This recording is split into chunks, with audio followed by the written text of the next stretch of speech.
LongShots TV, everybody. I am your host, TheRhino, and alongside me, Donnie, right side, the master of football. How you doing, Donnie? Hey, doing good, man. Friday night, got a triple header on deck. We'll see what's going to happen. Yeah, we're going to talk those three games specifically tonight, so y'all tune in for that. We will not have much in the way of big games until tomorrow, so we will be talking those games tomorrow morning at 10 a.m. live Eastern Time. Join us for that, and we will have tonight a college football play of the week from LongShots TV. Okay, so at the end of the show, we'll be announcing that, so stay tuned to get that pick for. All right, first up, Donnie, we got Central Michigan at Miami, Ohio. Miami's getting one at home. Interesting game. Central Michigan, not the greatest team, but they their defense is keeping them in a lot of games. What do you see out of this one? Central Michigan is the best quarterback in the MAC with Cooper Rush. Anytime he's on the field, he's probably the best player in the field on the MAC just because he plays the quarterback position. Good mobile feet. Central Michigan a little bit behind the eight ball tonight. Two of their top three rushers are out for this game. They did get dinged up at wide out over the year, but they still have two solid wide receivers. On the flip side, Miami, Ohio, looks like they're coming into their own after opening up the season with 4 straight losses. They have 3 straight wins. Not over the best competition in MAC football, but yet they still are wins. Billy Ball started out earlier this season as the starter at quarterback, has given way to Ragland, who was the starter last year. Not super impressive on offense. Have a couple good wide receivers, couple decent running backs, but their play over the last couple weeks, their defense has stimulated that, and it's going to be an interesting one. One interesting line movement in this game, Tony. Central Michigan opened up a 3.5-point favorite. They're now Central Michigan is now getting 1.5 across the board at this point. So very interesting line movement. This morning you could have gotten +3. If you still like Miami of Ohio, you're now laying 1.5. Nice. So maybe some smart money came in on that side, huh? Yeah, Spalding. I mean, Spalding wasn't supposed to play all week long, but it looks obviously he's out for the game. Maybe that just spurred some public action to go on it. I'm not sure. Right. Would make some sense. I mean, they're Central Michigan's averaging what? Let's see here. They're averaging 20. No, I'm sorry, 29. Yeah, 29 a game. And Miami, Ohio is 20. But the rushing yards is what I see that sticks out. Total yards is 435 for Central Michigan in road games. And home games for Miami, Ohio is 331, 4.9 per play. So, yeah, definitely tips the ball in their favor for Central Michigan. Yeah, Elijah, I mean, the two teams now, with Central Michigan, as of last week, getting beat, they're now eliminated from MAC conference play. So they're just playing to get bowl eligible at 5 wins. They come up with a win tonight, they will be bowl eligible, but not much in the way of pressing forward for postseason play in the MAC. So be an interesting one to see if they throw some caution to the wind tonight or how they approach the game. But one of the games we talked about earlier there, Tony, it's one of the rare plays, especially in the MAC, that both teams will actually be in a huddle as opposed to running up-tempo offenses. They do go in the up-tempo every once in a while, but their base offense is huddling up and lining up at the line of scrimmage. Yep, absolutely. And here's some interesting betting notes for you guys if you're considering playing this game. The games over the last 3 seasons, Miami, Ohio was 1-0 against the spread.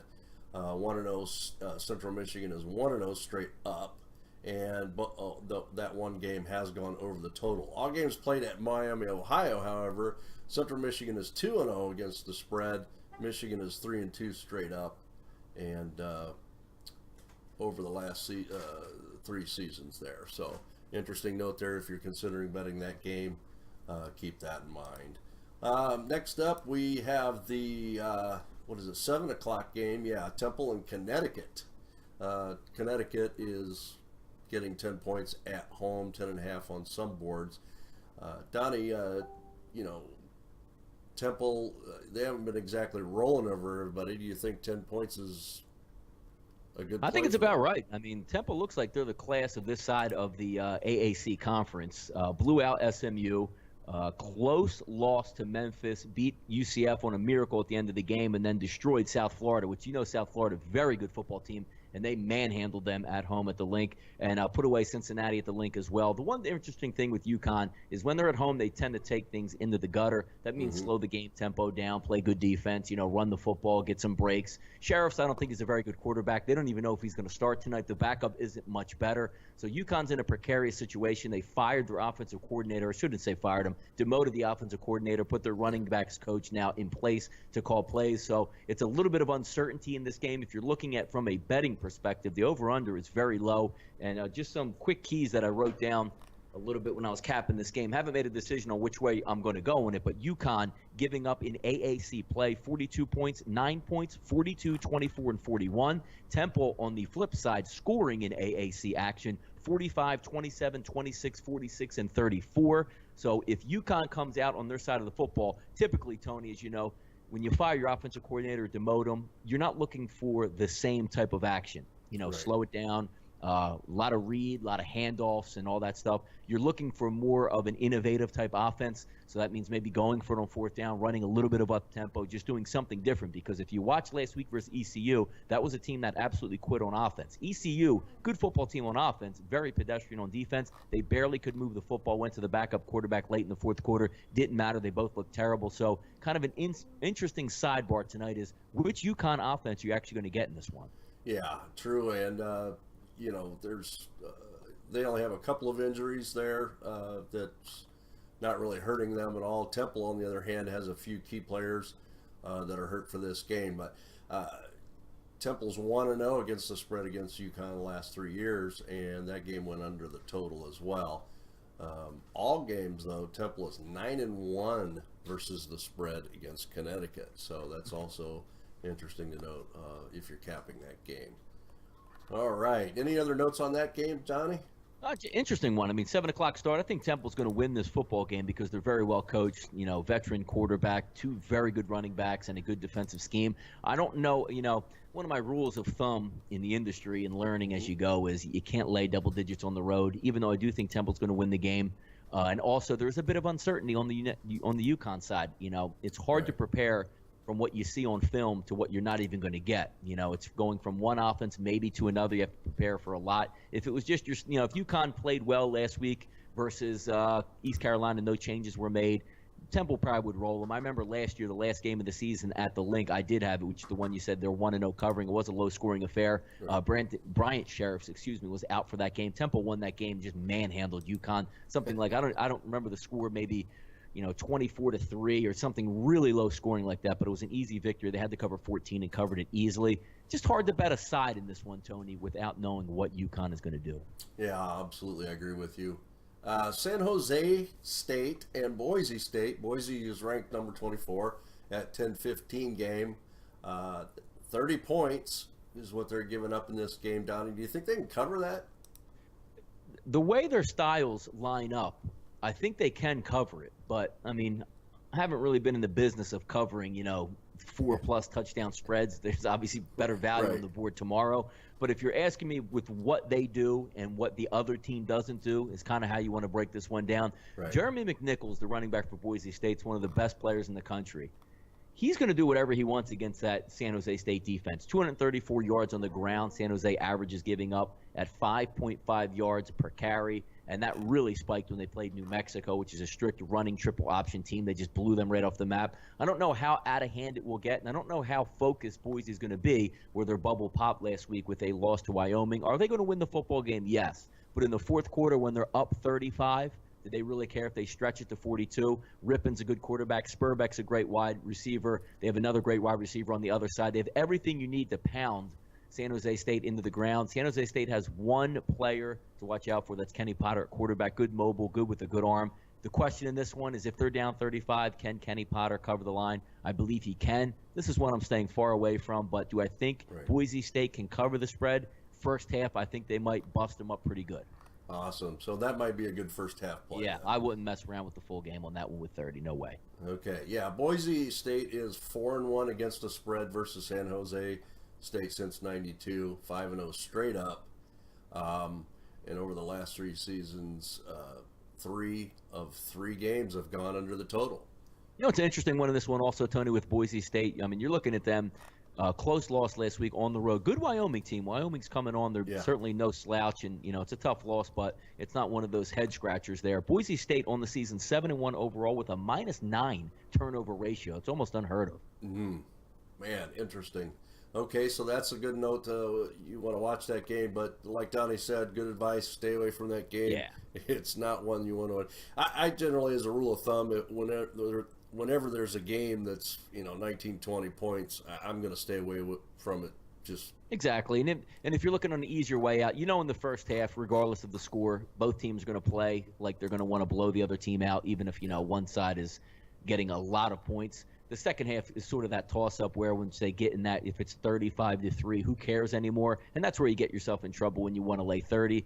And also with taking a look at the game in parts, if they're going to cover the first half, they're probably going to cover the full game. But if they don't cover a 30-point line, in the first half saying, they only up 7 at the half, there's a real good shot they're not going to cover the 30.5. So if you just take that first half line and just take it, if they win it at the half, you don't have to worry about the second half. But if they don't cover the first half line, which at a 30-point game would be somewhere, I assume, 17.5, they're probably not going to cover the full game anyway.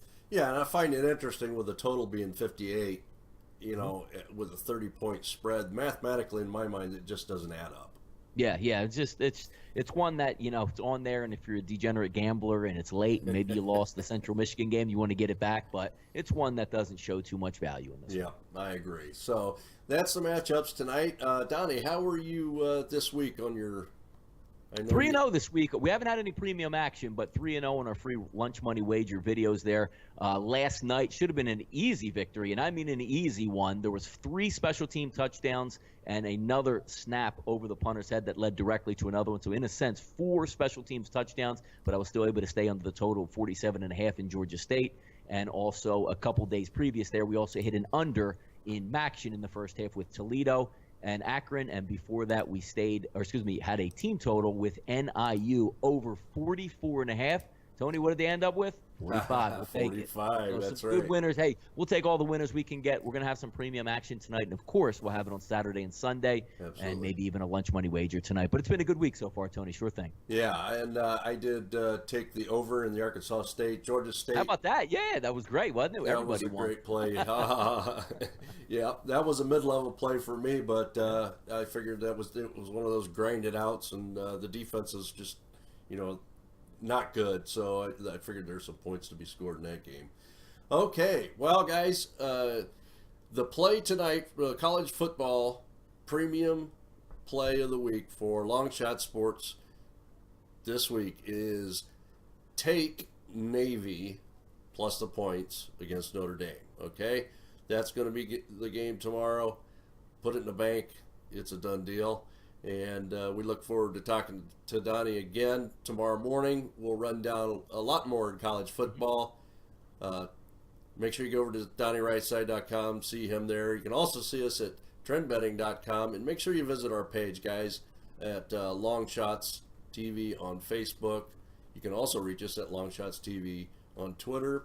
And if you're on Twitch, please follow the page. We'd really appreciate it. And if you're watching on YouTube or some other channel, please subscribe to the channel. We'd appreciate it. And that's it for Long Shots TV tonight. Donnie, always a pleasure talking to you.